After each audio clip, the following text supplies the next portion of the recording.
Assalamualaikum warahmatullahi wabarakatuh. Waalaikumsalam warahmatullahi wabarakatuh. A'udzu billahi minasyaitonir rajim. Bismillahirrahmanirrahim. Wa bihi nasta'in ala umuri dunya waddin. La haula wa la quwwata illa billahil aliyyil azim. Usikum wa nafsi bitaqwallah. Faqad fazal muttaqun. Yang dirahmati Allah seluruh jamaah yang tergabung di Aula Wamiton RD pagi hari ini dalam acara simponi siraman menata posisi hati nurani di pagi hari ini, dan nanti dilanjutkan dengan si malakama, si silakan inspirasikan masalah Anda lah, langsung aja kami akan membantu Anda. Dalam pagi hari ini seperti biasa kita membacakan kitab fikih tradisi. Kita bolak-balik sampaikan bahwa kenapa ada fikih tradisi di sini. Ya alasannya karena biar kita sebagai pengikut Wali Songo, pengikut para ulama-ulama yang ada di Indonesia yang dulu dalam berjuangnya mengenalkan agama itu tanpa harus melalui dalil dasar, pokoknya melu. Makanya nyanyiannya sangat tepat, pokoknya melu, pokoknya melu wis. Nah, namun baru-baru ini setelah adanya banyak firqoh atau banyak ini, ternyata ketenangan dari para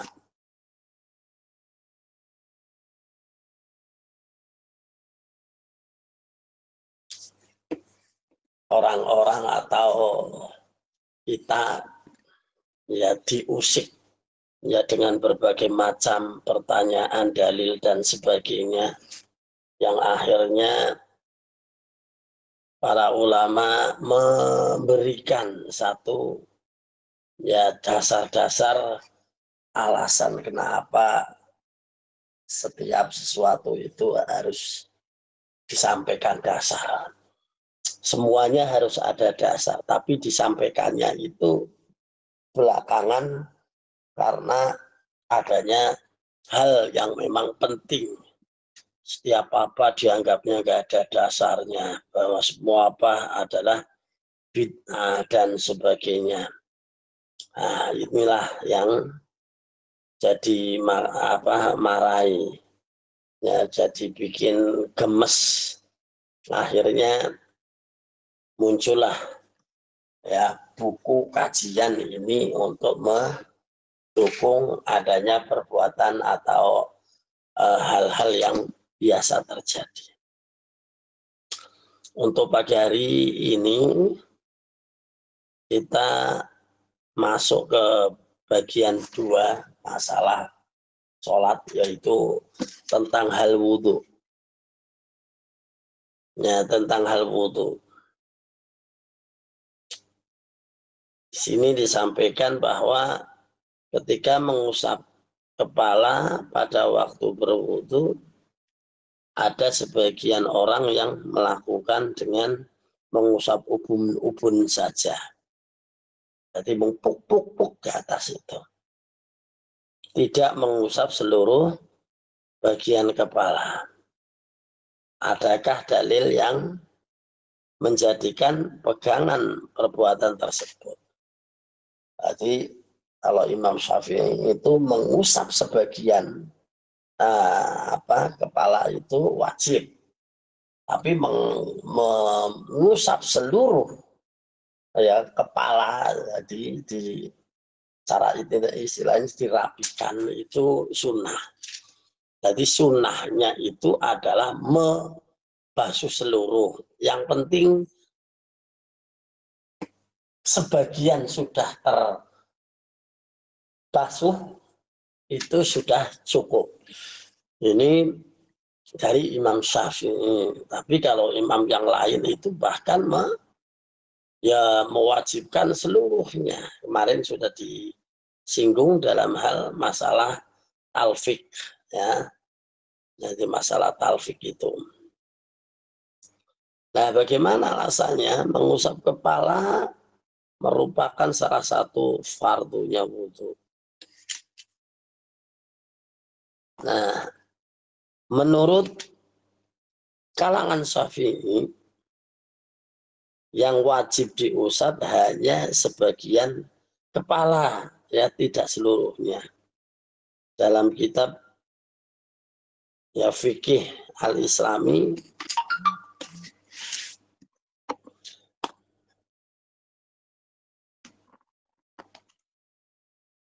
disampaikan, yaitu fikih al-Islami wa adilatih. Wa qala Syafi'i wa qala, dan yo podo ngendika sapa Asy-Syafi'i As-Syafi'i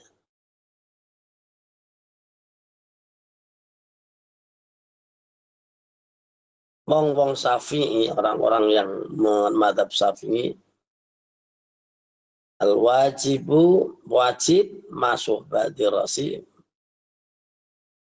mashu ba'di rasi, mengusap ba'di rasi sebagian sirah.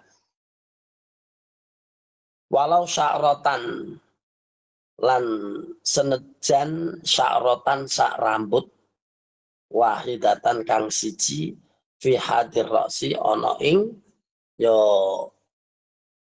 batas sirah, berarti di atas leher. Jadi di situ kok mau dilutik saja sudah cukup. Ya, dilutik aja walaupun cuma satu helai itu, ini bahasa taribasan, ya nggak mungkin dicakal siji diler itu dilutik apa dibasuh, ya enggak. Ya, artinya itu walaupun sudah kena sedikit saja sudah itu menggugurkan wajib. Nah, itu alasannya. Bi alla yakhruja, jadi bi alla yakhruja kelawan jento orang metu bil nyamat anhu lawan ya watese sirah min jihadin nusulihi, saking arah umpama di luruske umpama. Jadi ada rambut yang keriting. Nah, ya, yang keriting itu jika rambut itu lurus, ya itu diulur itu tidak melebihi dari leher sebelah atas. Nah, itu sudah cukup. Kalau rambutnya lurus berarti bagian yang atasnya, tidak boleh bagian yang bawah. Nah, begitu. Jadi kalau yang perempuan yang rambutnya panjang atau laki-laki yang rambutnya panjang, sekarang lagi ada tren gondrong. Nah, pokoknya yang penting yang tidak melebihi dari leher sebelah atas. Jadi gitok apa ya di bawah gitok jangan sampai. Tapi kalau yang di atas gitok boleh. Nah, itu alasan pertama. Nah, mana saja? Ya mana saja, bagian pinggir, depan apa. Yang penting apa namanya rambut itu. Nah, tentang masalah ubun-ubun gimana? Nah, kalau untuk masalah ubun-ubun ada satu dalil ya, dari Mughirah, an Mughirati, saking ya sahabat Mughirah ibni Syu'bah. Anna Rasulullah saat temene Rasulullah sallallahu alaihi wasallam kana ono sapa Rasulullah naiku yamsahu ngusap sapa Rasulullah ala hufaini nyatase muzah sepatu atau hal yang menutup kaki. Ini apa kemarin sudah dipelajari alasan ini karena ya repotnya melepas bongkar pasang sepatu, apalagi sepatunya kayak sepatu yang diubet-ubet sampai ke empol. Nah itu kan setiap wudhu harus ini tidak. Jadi cukup membasuh luar daripada muzahnya. Ya, jadi penutupnya atau sepatunya. Nah itu kalau sholatnya tidak melepas sepatu. Tapi sekarang ada di masjid. Nah ada di masjid otomatis ya boleh mengusap apa namanya khufain atau sandal atau sepatu ya. Sepatu kalau sandal itu dibongkar mudah. Nah kalau sepatu ya boleh ngusap muzah ya muzah. Tapi ya sholatnya jangan di dalam masjid. Nah kalau di dalam masjid kira-kira yang marah siapa?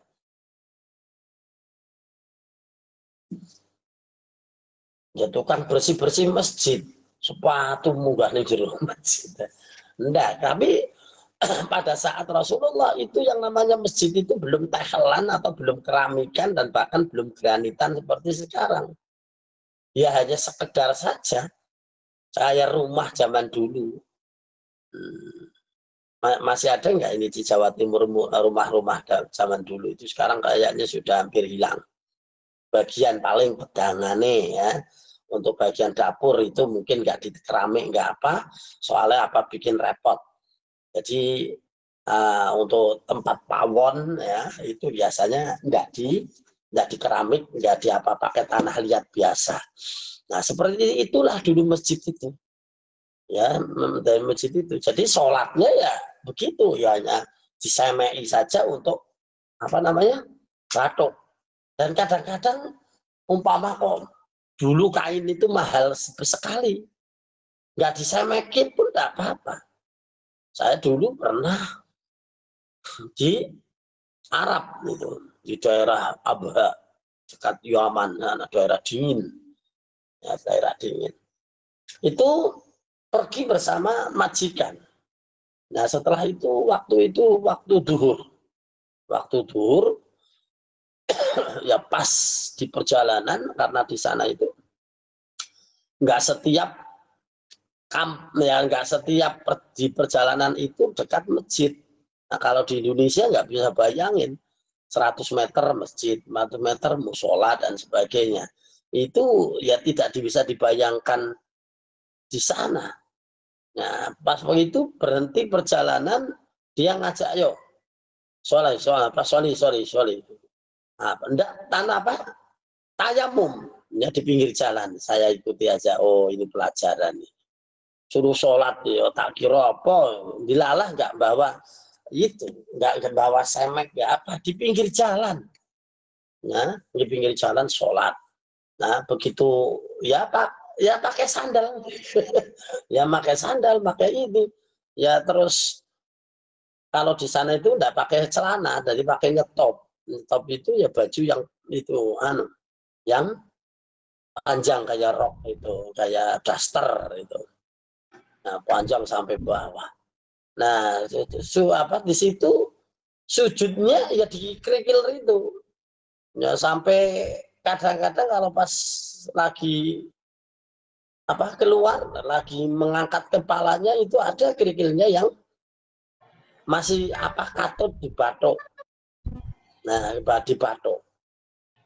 Nah, ini mungkin ya, ini menjadi dasar ya pada saat Rasulullah di dalam Al-Qur'an mengatakan simahum fi wujuhim min athari sujud, itu diartikan bahwa ya di wajahnya itu tertera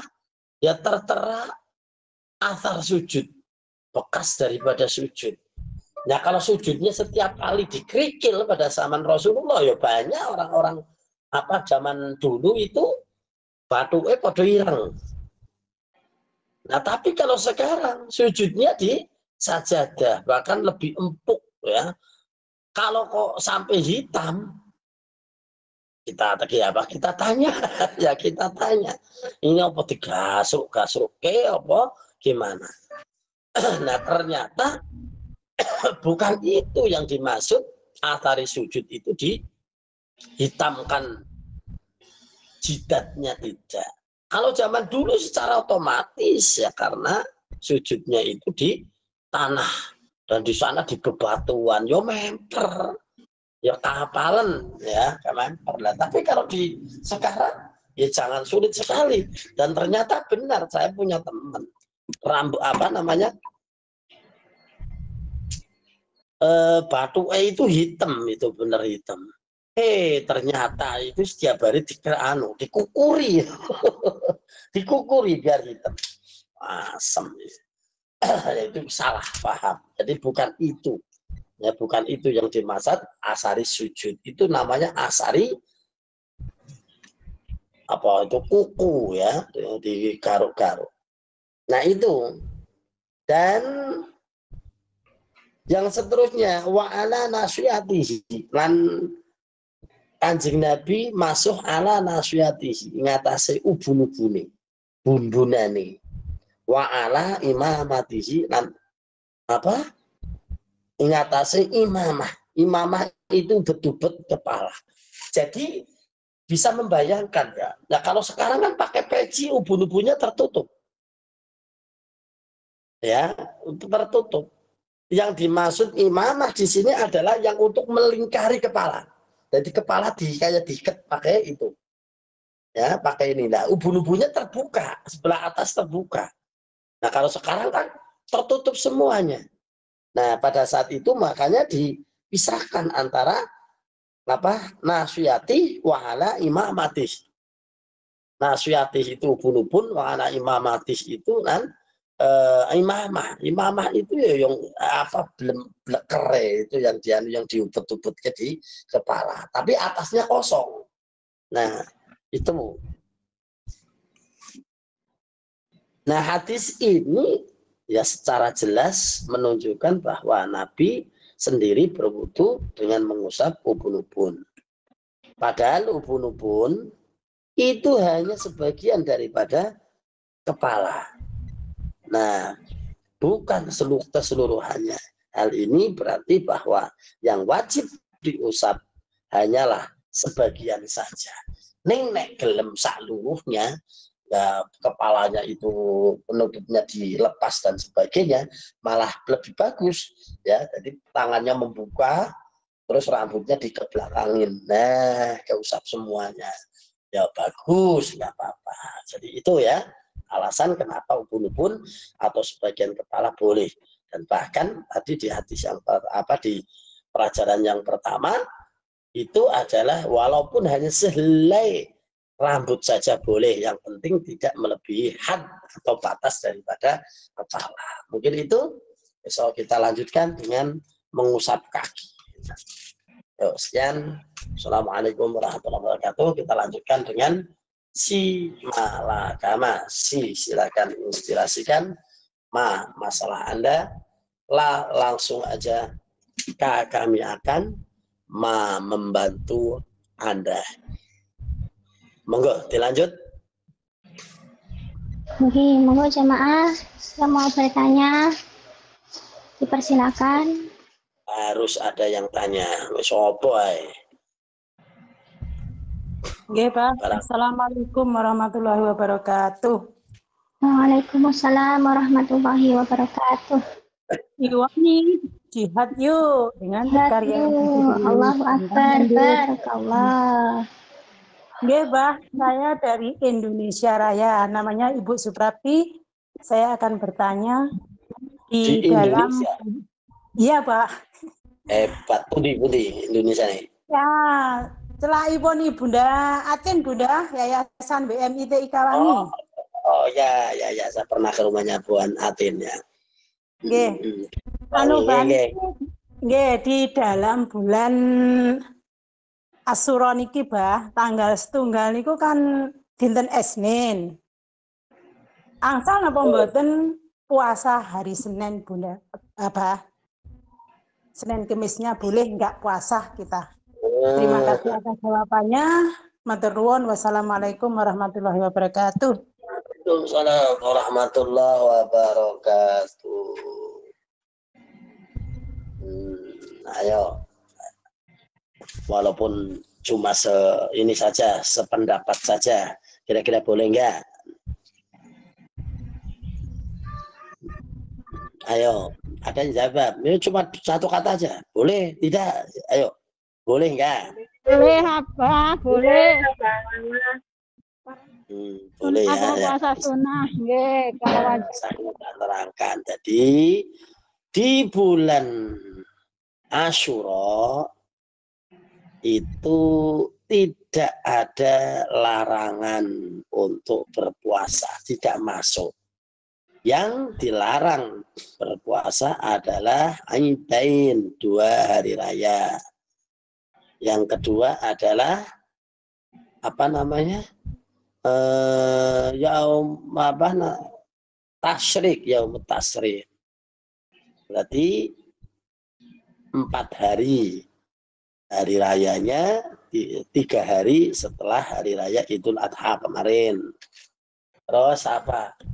Terus Yaumus Syak. Yaumus Syak itu adalah di tanggal 29. Tapi kalau mau Ramadan, kalau tidak Ramadan ya enggak. Jadi kalau itu apa? Tidak boleh berpuasa. Terus apalagi? Apalagi ya? Ayo.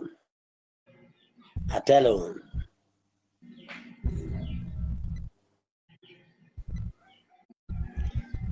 Ayo yang tadi belum sebutin. Udah. Idul Fitri sudah, itu Aidain. Nah, terus apa? Yaitu hari Jumat yang puasanya tidak beralasan, artinya kecuali disambung dengan hari sebelumnya atau sesudahnya. Itu hari Jumat. Itu hukumnya haram berpuasa. Jadi saya mau sunat hari Jumat, tidak boleh. Tapi kalau saya Kemis sakui tapi saya wetonnya hari Jumat gimana Pak? Puasanya bagus malah Kemis Jumat atau Jumat Sabtu. Nah, itu boleh. Nek Jumat tok itu hukumnya itu tidak boleh. Nah, dari situ tadi yang ada di dalam kitab sampaikan tadi, tidak ada puasa haram berpuasa di bulan Syuro, bahkan sunnah ada. Ya bahkan di dalam sunnahnya ada. Di tanggal 1 sampai tanggal 10 itu disunahkan. Ya disunahkan. Apa itu alasannya? Hadis banyak itu. Tadi ada satu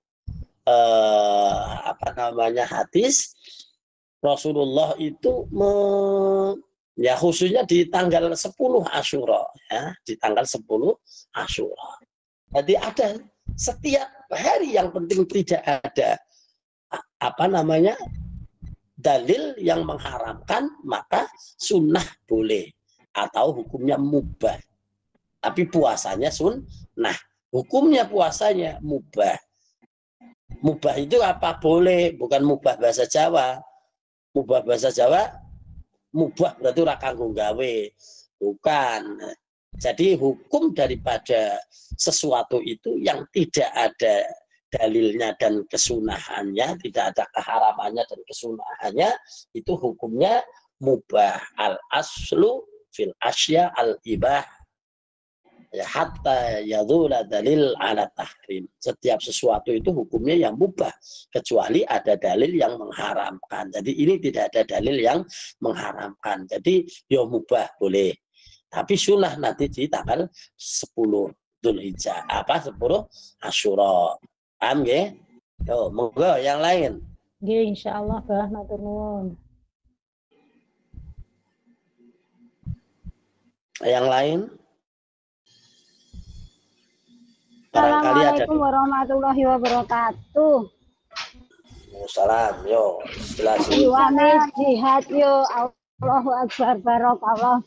Bapak, saya mau bertanya.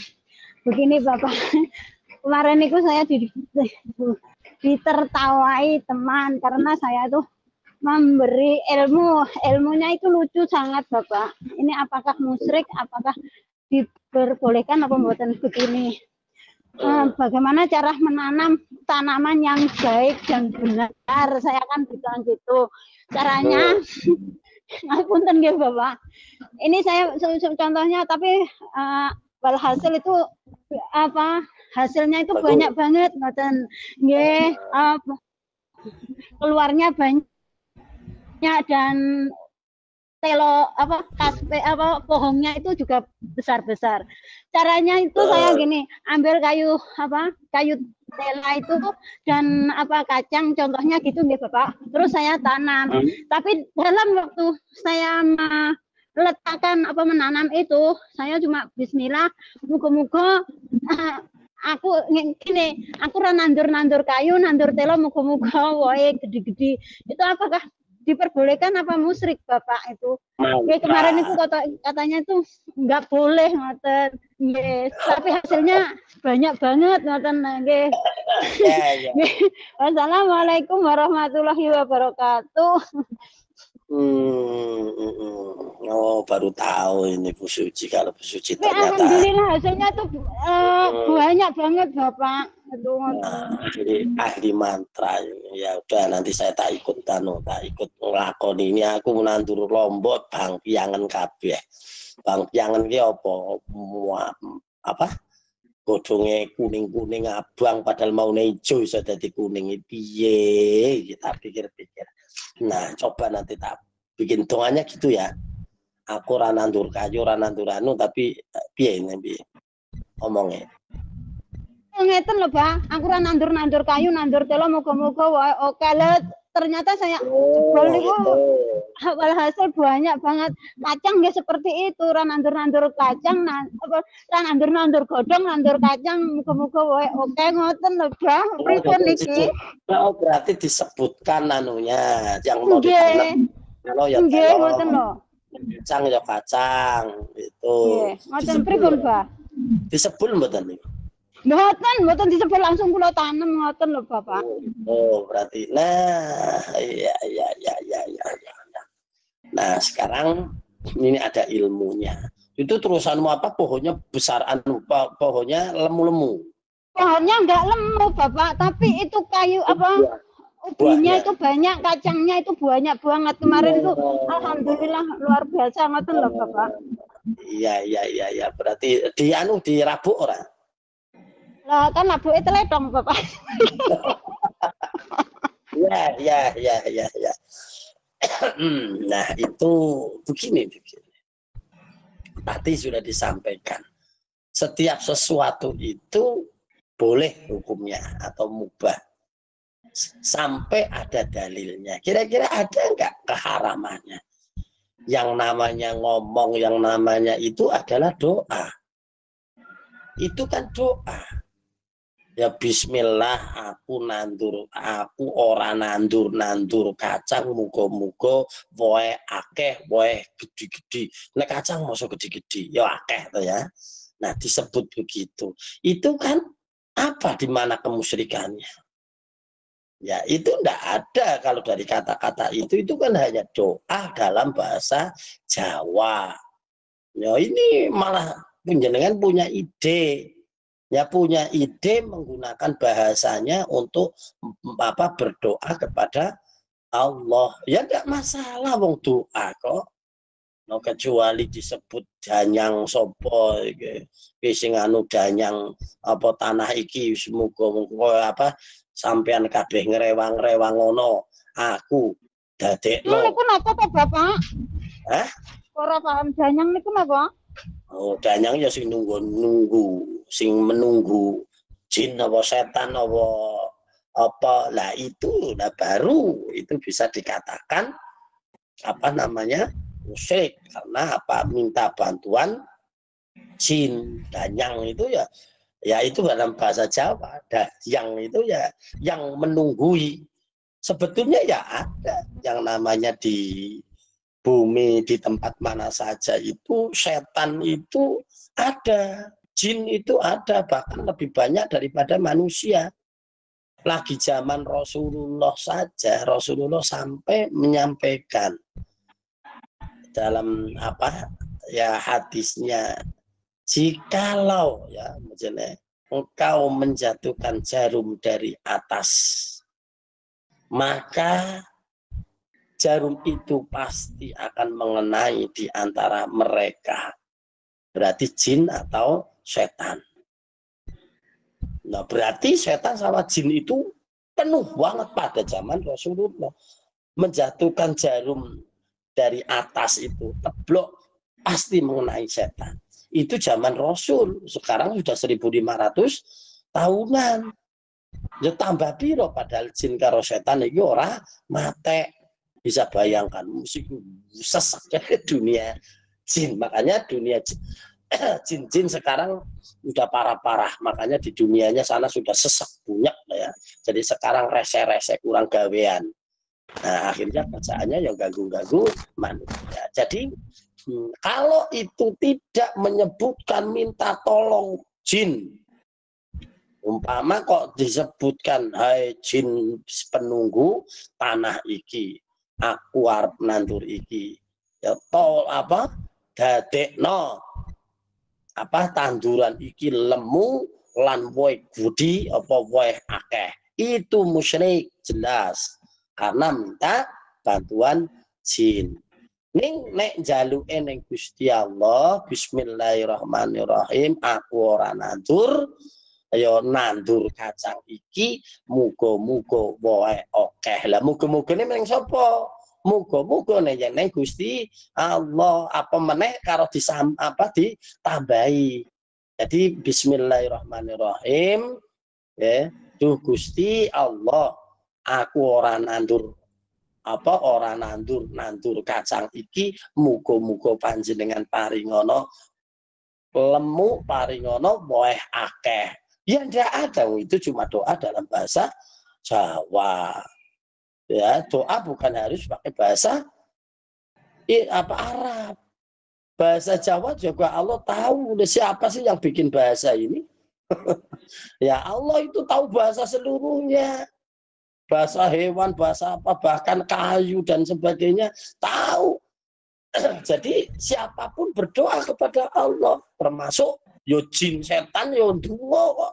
Walaupun dia itu adalah mungkin kafir, yo tetap saja dia ada harapannya ya ke apa? Ya ke Tuhan. Ya gitu. Tapi kita tidak boleh untuk meminta pertolongan jin. Ning nek umpama jin kok ngrewangi, ya ora masalah. Wong ora dijaluki kok. Supaya ya padha karo umpama ana apa jenengane yo nandur itu loh.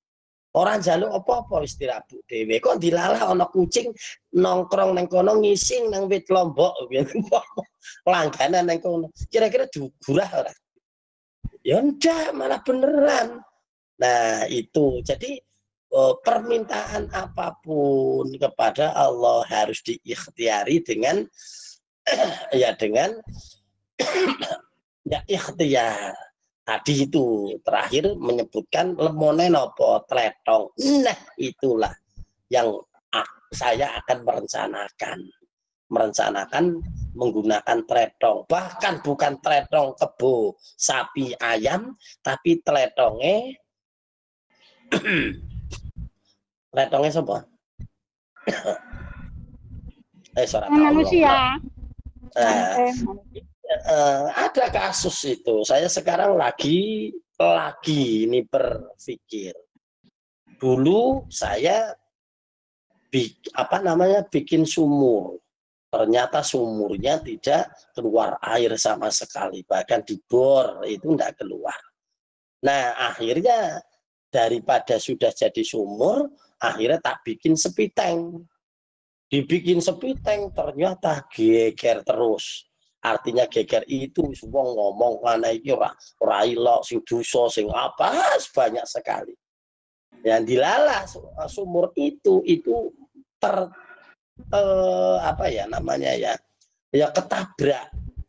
ketabrak perluasan rumah.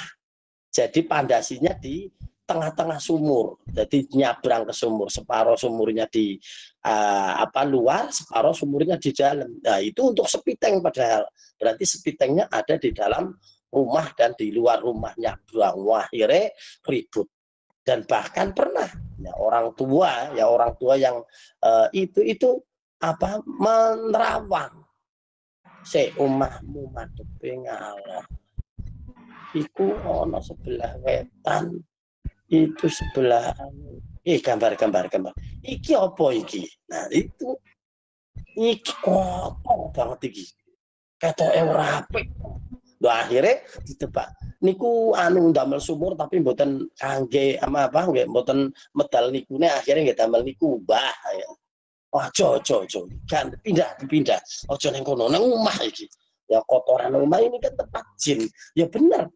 WC itu tempat jin, tempatan pada ngeroyok nang kono, bahkan pusat. Akhirnya tak tutup. Setelah tak tutup tak bikinkan kolam untuk sepiteng. Nah itu akhirnya ya saya punya ya timbang mubah. Akhirnya tak ingoni lele dumbo 20 mung urip 5. Wedi gedine sak pempol budi gede banget ya. Wah, sak keluarga nggak ada yang mau makan, cuma saya yang mau makan. Nah, dan ada tetangga saya justru minta itu dari lele dumbonya. Yang keduanya dari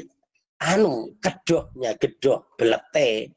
Ya itu kan setiap tahun itu kan harus dientas di inggir-inggirnya itu unggah. Nah setelah itu lama itu saya nggak sengaja tak tanemin lombok. Kok tanpa diurus lomboknya lemu. Wih, sampai hari ini itu wah suara kurang lombok.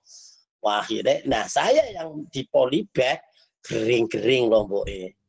Terus tak pikir-pikir, wah kalau kayak gini sudah. Akhirnya ini nanti belete setiap ini kan nggak habis-habis terus diisi terus kok. Akhirnya, nah ini bikin lubang, tak masukin itu belet itu sama air itu untuk nyirami dan sebagainya. Nandur kangkung, nandur potas sirami pakai itu. Akhirnya lemu. Waduh, enak tenan. Kira-kira halal atau haram itu.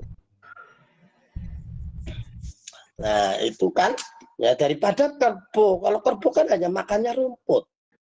Nah coba kalau keluarga makannya ada sate, ada ini, ada itu, lebih komplit lagi nutrisinya. Ya akhirnya ini baru mau tak rencanakan, belum ada realisasi. Jadi boleh itu, apalagi cerita tletongnya itu sing marahi tambah dungane. Atau dongane sing mandi tambah tletongnya itu. Jadi didukung oleh tletong. Sudah boleh, silahkan. Selama tidak minta kepada hal yang lain, itu boleh. Dan itu tidak musyrik. Mintalah langsung kepada Allah. Nah, kalau untuk wasilah, silahkan saja. Ya sahabat wasilah, tapi ya bukan jin setan. Singgo wasilah, ya itu tadi. Termasuk tretong, diwasilai karo tretong. Kan tretong itu di situ itu kan ada macam-macam itu, ada mengandung apalah di situ dan bahkan ada bakteri yang berguna. Itu kan ada yang ada di tretong itu. Nah, gitu ditambahi. Itu ora usah diomong bakteri sinang tretong iki bantuan aku ora usah kaken. Wis pokoke ngono ae. Jaluk ning Gusti Allah. Nah, itu tretonge di yang sudah difermentasi. Tapi kalau belum difermentasi, biasanya mati itu. Ya, biasanya mati. Jadi fermentasi dulu biar kepanasan, kehujanan, kumpukno. Kalau sudah lama berapa 3 bulan apa 5 bulan baru untuk Rabu. Itu bagus banget katanya. Ya, itu ya. Dan assalamualaikum warahmatullahi wabarakatuh. Ya, masih mungkin satu lagi. Assalamualaikum warahmatullahi wabarakatuh. Waalaikumsalam warahmatullahi wabarakatuh. Ya, suaranya kurang jelas. Mau tanya Bapak.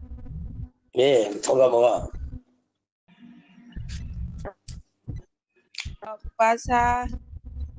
Kalau puasa hari Senin itu puasa sunnah, terus misalnya puasa misalnya puasa Neton sama puasa Senin itu diniatkan puasa 1 apa 2 apa sama-sama sunnahnya gitu. Sama-sama puasa sunnah itu diniatkan 1 apa 2? Ya? Sampun.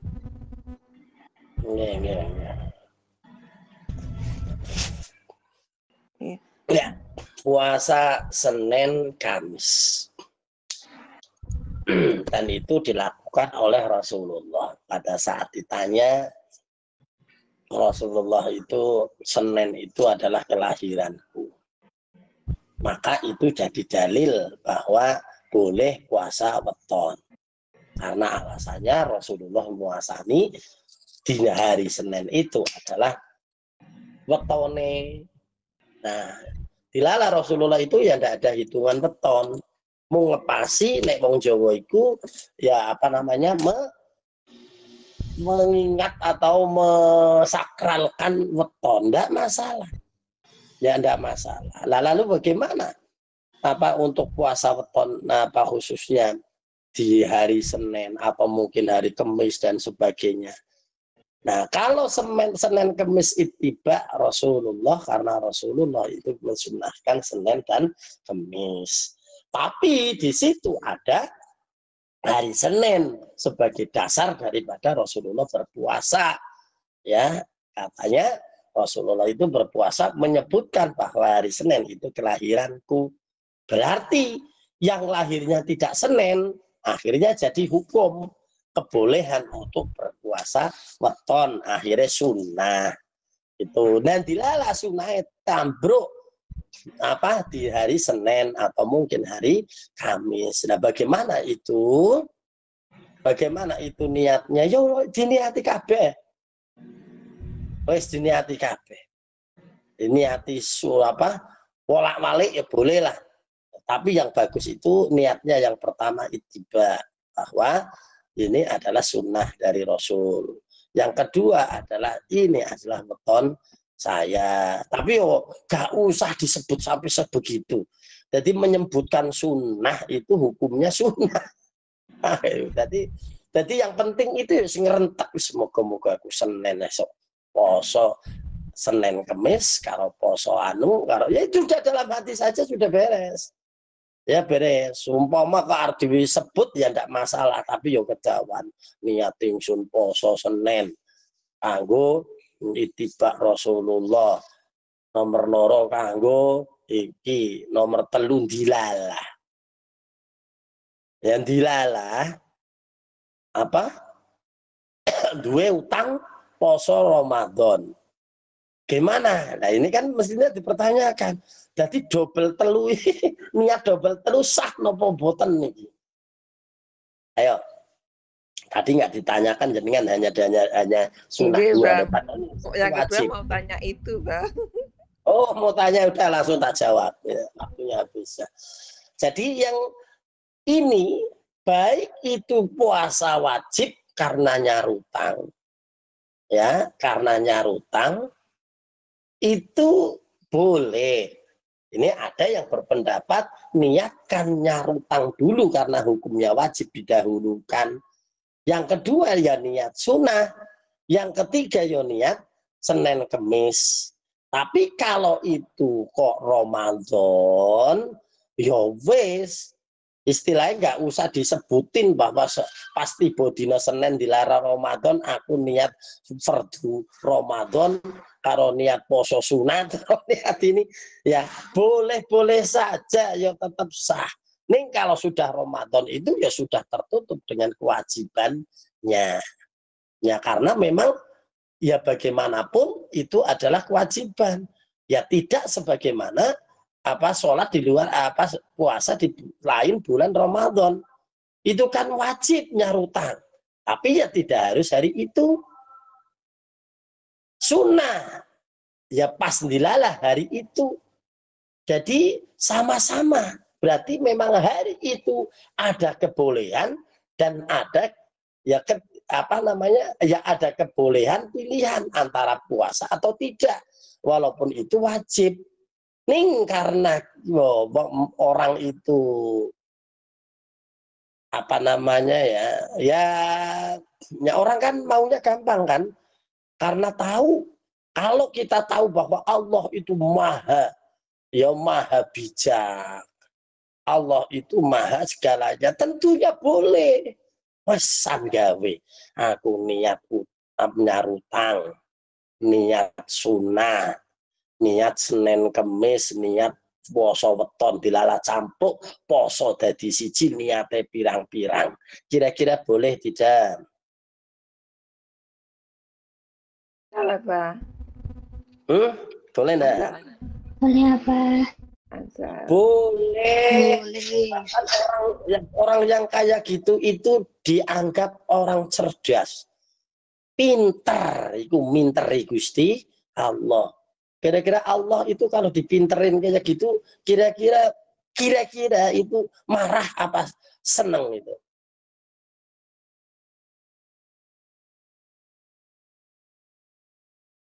Ayo. Senang apa?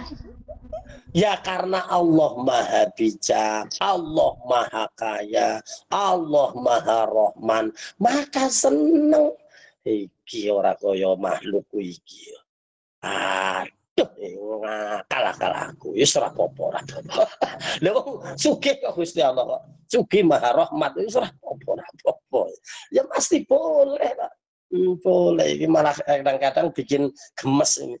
Oh iya. Seneng akal aku.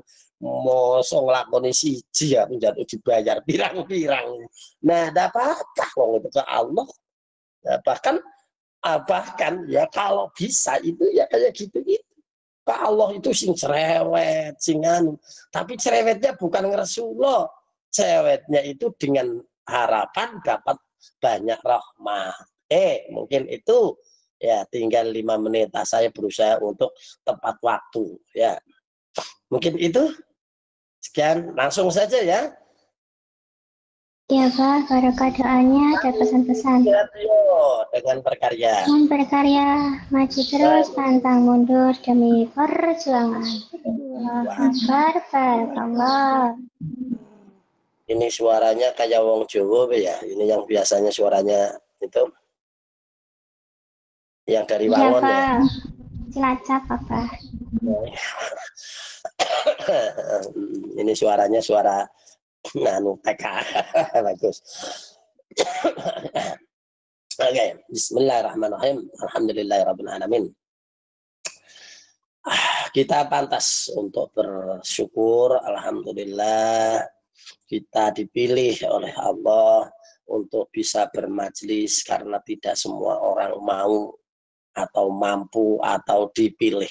Kadang-kadang diajak ya wegah, ya diajak wegah, tapi kita bisa mau bermajlis, insya Allah. Insya Allah, karena ini adalah bermajlis itu adalah syarat untuk bisa melakukan berbagai hal. Dan bahkan Allah sendiri itu sering bermajlis. Dan bahkan ada satu hadis, barang siapa menyebut aku sendirian, itu kata anu, maka akan aku balas dengan sendirian. Tapi di barang siapa yang menyebut aku di majelis, ya di banyak orang, maka akan aku balas dengan ya dengan bermajlis. Artinya apa? Artinya di para malaikat dikatakan bahwa ini memuji saya dan sebagainya.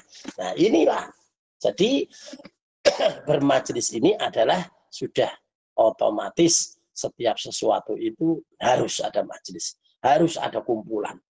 Ya karena apa? Karena sangat sulit melakukan sesuatu tanpa adanya majlis. Musyawarah pun yang diperintahkan dalam Al-Quran itu ya harus dengan majlis. Hanya saja ya sekarang bermajlis tidak hanya sebagai kumpul bareng, tapi karena teknologi dan sebagainya bermajlis ternyata tidak harus kumpul bareng, tapi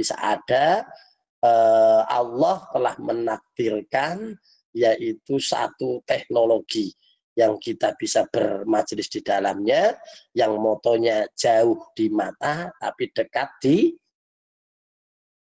hati. Boleh.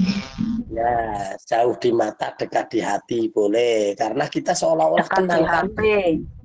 Ya, tapi juga dekat di HP juga boleh, karena memang nyatanya ya dengan HP itu kita bisa berkumpul. Ya ini kalau untuk hati itu udah luar biasa, otomatis kita jadi paham walaupun hanya omongnya. Tapi kalau di sini ada gambarnya kelihatan juga. Tapi kalau nggak ada gambarnya penyemangat ini ya sudah nggak apa-apa. Jadi begitu ya. Jadi bermajlis ini adalah syarat untuk melakukan satu hal baik yang sunnah, yang mubah, bahkan yang wajib pun ada di majelis ini. Maka kalau kita melakukan suatu wajib itu tidak ada wahananya, ya tidak ada ladangnya, maka tidak mungkin, maka ladang daripada untuk melakukan satu kewajiban, jadi hukumnya ikut di mana itu melakukan apa. Kalau melakukan wajib ya jadi wajib, melakukan sunnah ya jadi sunnah, melakukan mubah ya jadi mubah. Jadi sudah, jadi makanya insya Allah majelis ini adalah majelis yang diberkahi oleh Allah, insya Allah. Ya mungkin itu, dan selanjutnya adalah majelis ini ayo kita gotong royong bareng-bareng. Ini ada berapa orang sekarang? 104 ada. Berapa? 104. 104 termasuk aku. Ini alhamdulillah.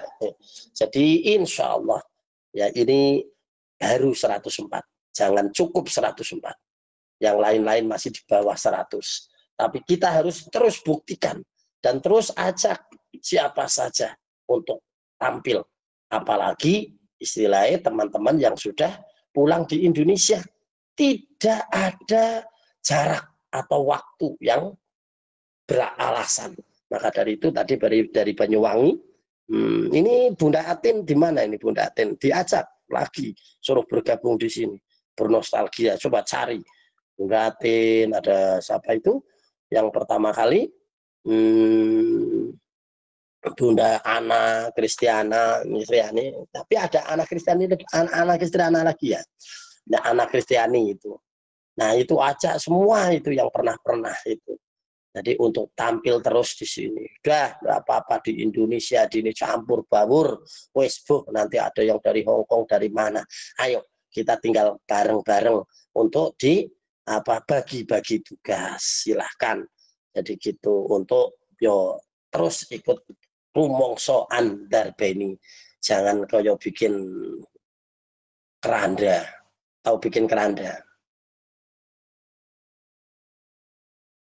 Halo. Orang bikin keranda mayat itu. Ya, itu kan orang bikin keranda itu kalau sudah jadi kira-kira dia menjauh nggak? Mau makai nggak?